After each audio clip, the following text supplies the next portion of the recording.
Hello Bharat की जनता।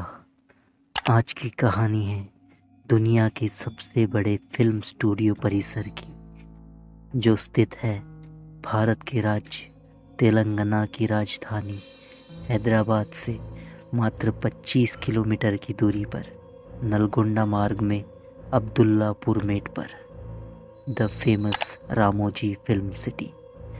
Ramoji film city Mumbai film city से काफ़ी बड़ा है, जो कि लगभग 8 किलोमीटर की एरिया में फैला हुआ है। यहाँ बहुत बड़े बड़े फिल्मों की शूटिंग की जाती है। इसमें तमिल, तेलुगु, हिंदी, मराठी, कन्नड़ फिल्में शामिल हैं। यहाँ बाहुबली, आरआरआर जैसे बड़ी फिल्मों की भी शूटिंग हुई है। ये इतना बड़ा फिल्म स्टूडियो है कि यहाँ 50 से ज़्यादा शूटिंग फ्लोर्स मौजूद हैं। इस फिल्म सिटी की स्थापना सन 1996 में रामोजी राव द्वारा की गई थी, लेकिन ये जगह भारत के one of the most haunted places में से एक गिनी जाती है। आखिर क्यों इसे हॉन्टेड कहा जाता है, आइए जानने की कोशिश करते हैं। Hello and welcome to my YouTube channel. आप देख रहे हैं स्टोरीज बाय समीर। कहते हैं यहाँ आज से कुछ शतकों पहले, जब राजा महाराजाओं का दौर हुआ करता था, तब इस जगह पर निज़ामों के युद्ध हुआ करते थे और इस युद्ध में काफ़ी सैनिक मारे जाते थे और उनका लहू इस ज़मीन पर पड़ता था। तो ऐसा कहा जाता है कि जिस जिस सैनिकों ने इस भूमि पर अपनी जान गंवाई है, आज भी उनकी आत्माएं रात को यहाँ होने का आभास दिलाती है। लेकिन दिन में यहाँ ज़्यादा कुछ नहीं होता, क्योंकि हर साल इस फिल्म सिटी पर 10 लाख से ज़्यादा लोग विज़िट करते हैं। लेकिन रात में यहाँ आज भी टूरिस्ट पर पाबंदी लगाई जाती है। इतनी हॉन्टेड होने के बावजूद इस फिल्म सिटी में बहुत से फिल्मों की शूटिंग हुई है और होती रहती है। इस फिल्म सिटी में शूट होने वाली फिल्मों की वजह से बहुत से लोगों को काम भी मिला है और बहुत से लोगों के सपने भी पूरे हुए हैं। और इसी सपने को पूरा करने के लिए 24 साल की हर्षिता भी ट्राई कर रही थी। वो एक एक्ट्रेस बनना चाहती थी और वो इस चीज़ के लिए बहुत से ऑडिशन देते रहती थी, लेकिन बहुत से ऑडिशंस देने के बाद भी उसे कामयाबी हाथ नहीं लग रही थी, क्योंकि हर्षिता जो कि उड़ीसा की रहने वाली थी और बहुत से भाषाएं बोलना वो जानती थी। स्टार्टिंग के 1-2 साल उसने सिर्फ हिंदी फिल्म्स के लिए ही ऑडिशन दिए, लेकिन कुछ समय के बाद उसने अदर लैंग्वेजेस की फिल्म्स के लिए भी ऑडिशन देनी शुरू हुई और फाइनली एक दिन एक तेलुगु फिल्म के लिए उसे एक सपोर्टिंग एक्ट्रेस के रोल के लिए एक फिल्म ऑफर हुई। उसे बनना तो मेन लीड एक्ट्रेस था, लेकिन उसके पास ये एक अपॉर्चुनिटी आई थी, तो उसने ये फिल्म नहीं ठुकराई और उस रोल के लिए हाँ कह दिया। और फाइनली वो अपनी शूटिंग के लिए हैदराबाद शिफ्ट हो गई और उस फिल्म की शूटिंग इसी रामोजी फिल्म सिटी में होने वाली थी। फाइनली हर्षिता ने अपनी शूटिंग स्टार्ट कर दी और वो बहुत अच्छा काम कर रही थी। उसके जितने भी शूटिंग डेज थे, उसने उस फिल्म में बहुत अच्छे से काम किया था। फिल्म का डायरेक्टर भी उसके काम से काफ़ी ज़्यादा खुश था। हर्षिता का इस फिल्म में अब बस एक दिन का ही काम बचा हुआ था।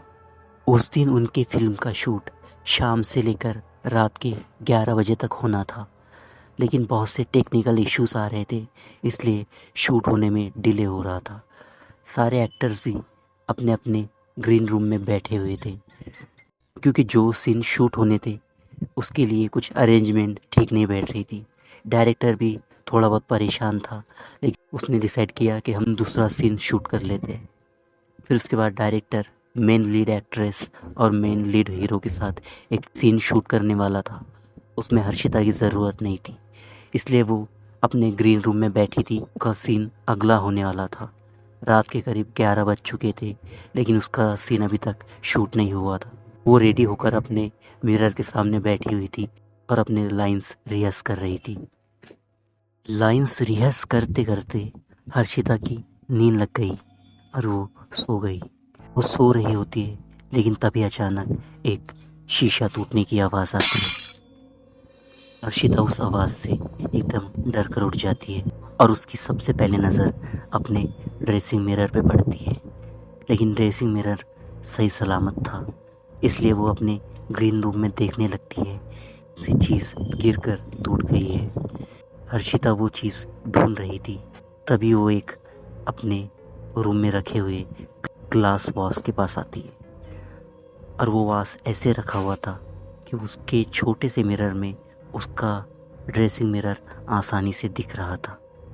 जैसी उसकी नज़र उस वास पे पड़ती है, उसे दिखाई देता है कि उसके मेन ड्रेसिंग मिरर में एक साया वहाँ से गुजरता है। वो देखकर हर्षिता काफ़ी डर जाती है। वो पलट कर देखती है, उसे उस मिरर में कुछ नहीं दिखता, लेकिन वो डरकर उस ग्रीन रूम से बाहर आ जाती है। बाहर वो देखती है कि एक गार्ड उसके रूम के बाहर खड़ा है। वो उस गार्ड के पास जाती है और उसे सब बताती है। हर्षिता की बात सुनकर वो गार्ड उसे कहता है कि आओ, मुझे वो साया दिखाओ। हर्षिता उसे लेकर उस ग्रीन रूम में जाने वाली होती है। वो गार्ड आगे चल रहा था। सबसे पहले वो गार्ड उसके ग्रीन रूम में गया और उसके पीछे हर्षिता चल रही थी, लेकिन तभी उसे पीछे से एक आवाज़ आती है। वो पीछे देखती है तो वही गार्ड उसे दिख रहा था। वो एकदम से डर जाती है। दो सेम दिखने वाले गार्ड अलग अलग कैसे? एक उसके ग्रीन रूम में गया था और एक उसे पीछे से आवाज़ दे रहा था। तो उसे एक बात याद आती है कि जो गार्ड ग्रीन रूम में गया था उसके चेहरे पे हर्षिता को कोई एक्सप्रेशन नहीं दिखे थे, और जिस गार्ड ने हर्षिता को पीछे से आवाज़ दी थी उसने उसे हाथ हिलाकर बुलाया था। तो हर्षिता को उस गार्ड के पास ही जाना बेहतर लगा। हर्षिता उस गार्ड के पास जाती है और उसे वो बातें बताती है कि कैसे उसके रूम में मिरर में एक ग्रीन साया पास हुआ और कैसे उसकी ही तरह सेम दिखने वाले गार्ड से वो अभी मिली है और वो उसी के ग्रीन रूम में गया है। तो वो गार्ड हर्षिता को बताता है कि रात में जब भी यहाँ शूटिंग होती है तो ऐसे हादसे बहुत होते हैं। जब भी यहाँ शूटिंग होनी होती है तो सारे क्रू को एक साथ ही रहना पड़ता है, क्योंकि यहाँ बहुत साल पहले बहुत से सैनिक मारे गए थे और कहते हैं कि यहाँ उन्हीं सैनिकों की आत्माएं घूमती है। और वो गार्ड उसे बताता है कि बहुत बार उसके साथ भी ऐसी घटनाएं हुई है। ये सेम दिखने वाले लोग उसे भी दिखाई देते हैं। गार्ड की बताई हुई बातों से हर्षिता सावधान हो जाती है और वो बस प्रे कर रही थी कि कैसे भी उसका आज का शूट हो जाए तो वो इस फिल्म सिटी से फ्री हो जाएंगी।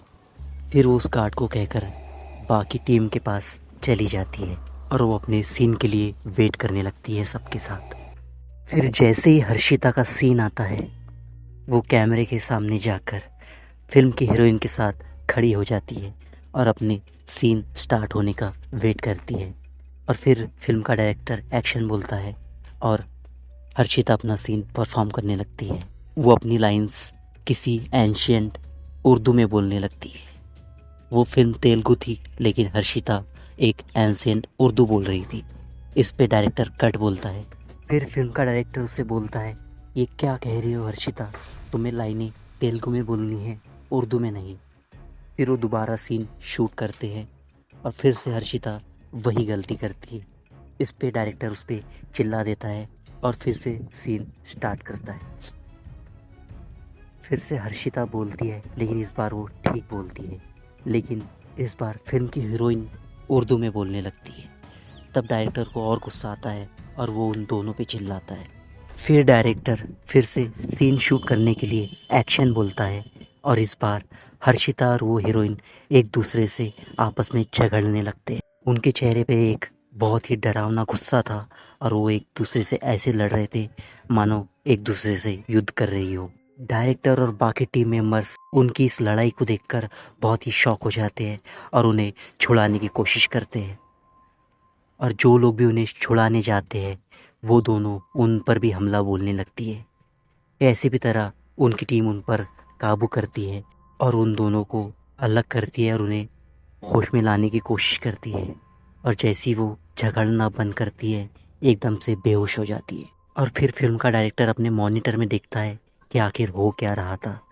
तब उसे मॉनिटर में दिखाई देता है कि जब ये दोनों आपस में झगड़ रही थी तो उनके दोनों के ऊपर दो साए नज़र आ रहे थे। डायरेक्टर ये देखकर काफ़ी शॉक हो जाता है और वो फिल्म के प्रोड्यूसर को ये सारी बातें बताता है। और फिर फिल्म का प्रोड्यूसर ये डिसाइड करता है कि हमें ये सीन रात को यहाँ शूट नहीं करना चाहिए।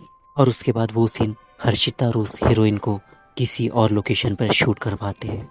इस इंसिडेंट के बाद ये तो पता चल रहा था कि रामोजी फिल्म सिटी में रात को अगर शूट हो रही हो तो अकेला रहना कितना खतरनाक हो सकता है। और बात की जाए हर्षिता की, तो उस इंसिडेंट के बाद वो ठीक हो जाती है और आगे काम करना शुरू रखती है। वो बहुत सी फिल्में रामोजी में भी शूट करती है, लेकिन दिन में ही, क्योंकि वो मान चुकी थी कि रात को ये जगह हॉन्टेड हो जाती है। सो गाइस, ये थी आज की स्टोरी। आई होप आपको अच्छी लगी हो तो एक लाइक ज़रूर कर देना, और चैनल पर नए हो तो चैनल को सब्सक्राइब ज़रूर कर देना। चलिए मिलते हैं अगली वीडियो में, तब तक के लिए अपना ख्याल रखिए। बाय।